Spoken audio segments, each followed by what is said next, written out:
It's that time of the day when we bring you details and highlights of events and happenings in the Nigerian Parliament. Hello and welcome. I'm Lanre Lasese, your host this week on the Gavel. Now this week, committee activities took center stage as committees were inaugurated in the Senate, while their counterpart in the House of Representatives met with different ministries, departments and agencies of government. The scarcity of petroleum products, which has affected Nigerians adversely, was also a point of focus at the Senate and also resulted in a meeting with major players in the sector. Let's start off with a look at some of the motions considered by the House of Representatives. Now for some motions that were considered in the House of Representatives. A motion of matter of urgent public importance was moved by Majority Leader Representative Femi Gbajabiamila on the planned sack of staff of Virgin Atlantic Airlines. After considering the motion, the House summoned the Minister of State for Aviation and the management of Virgin Atlantic to explain why its directive to halt the planned mass sack was disregarded. The House said the issue of unemployment is a very serious challenge to the country, which should not be neglected.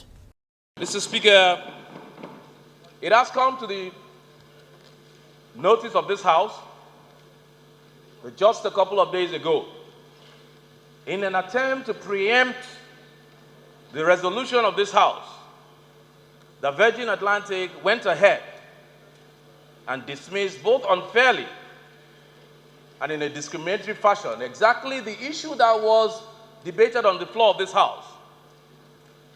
Hundreds of Nigerian workers. Mr. Speaker, honorable colleagues, Virgin Atlantic, might we remind them, wherever they may be right now listening, that company, Virgin Atlantic, was licensed under the laws of the Federal Republic of Nigeria and therefore must be subject to the laws and the authorities of the Federal Republic of Nigeria. Mr. Speaker, I believe this is the first test of the resolve of this House, and we must not get it wrong. Considering another motion, the House condemned the high rate of interest on borrowing in the country, calling for an investigation into the rates and proposed measures to reduce the rates to a single digit. Representative Bode Ayorinde, who moved the motion, said if urgent actions are not taken to address the matter, it will be difficult to check the country's underdevelopment. The House also noted that the 21 licensed banks in Nigeria serve as financial intermediaries between those who have surplus funds for savings and those who require borrowings for various purposes. But observe that while currently the banks pay between 2 and 3% interest on savings, they charge astronomically high interest rates between 23% and 28% on lending. Also disturbed that households, both low-income and high-income categories, bear the greatest burden of high interest rates, since increase in prices of food items and other manufactured goods impact on their expenditure patterns, reduce their welfare if there are no alternative means to cushion the effects and ultimately reduce the purchasing power of their incomes.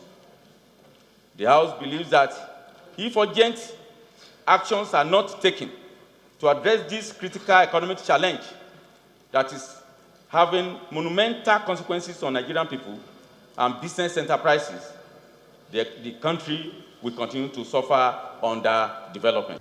The Commission on Banking and Currency has been mandated to look into the matter and report back within 4 weeks. Meanwhile, the House of Representatives is to investigate the funds that have accrued to the National Housing Fund since its inception 23 years ago. A lawmaker who moved the motion said there are no visible signs that the scheme has achieved its intended purpose. The motion was approved, and the Committee on Housing has been mandated to obtain the details of all contributions since inception of the scheme and to also determine to what use the funds have been committed over the years and report back its findings within 8 weeks. Aware that the Act establishing the fund mandated contribution of 2.5% of every worker's salary, thus ensuring an ever-growing pond of funds to provide loans to drive the house ownership project by contributors. The House worried that 23 years after the establishment of the fund, there are no viable signs of the envisaged mass housing project or any known beneficiary of the scheme. Yet the contributions have continued as deductions are still being made at source. Considers that the fact that some of the contributors would have died without realizing their dreams of owning their own houses and without any refund. And such unutilized pool of funds could be very tempting. The House considered a motion calling on universities in the country to stop the practice of admitting students into courses that are not approved by the National Universities Commission. The motion was adopted, and the House Committee on Tertiary Education and Services looked into the matter.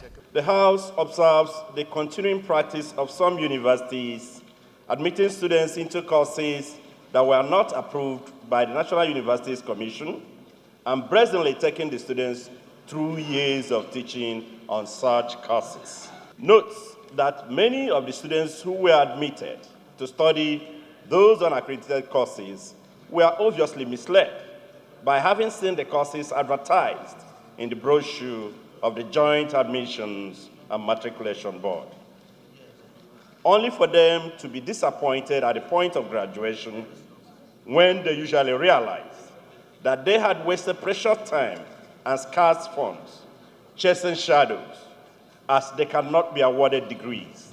Meanwhile, the caucus of the People's Democratic Party in the House of Representatives has urged the Attorney General of the Federation to withdraw his statement that the All Progressives Congress substitute its late candidate Abubakar Audu in last weekend's gubernatorial election in Kogi State.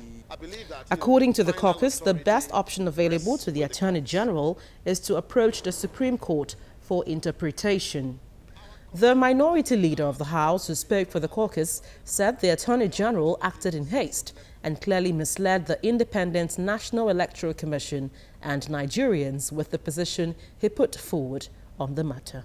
It is the competent court of jurisdictions that would decide that, yes, APC doesn't have a candidate, and if APC doesn't have a candidate, then the next person, because what I next said is that the election is inconclusive. You should acknowledge that.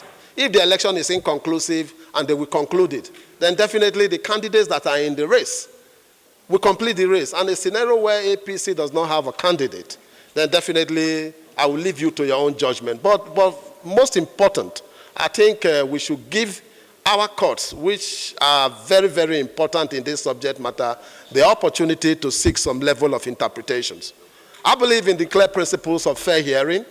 And I think that, because I know that human beings are not above mistakes, and probably at this particular time, the Attorney General of the Federation may definitely be knowing, or rather he must be aware at this particular time that, yes, I must have committed a lot of blunders. I must have acted like an APC Attorney General.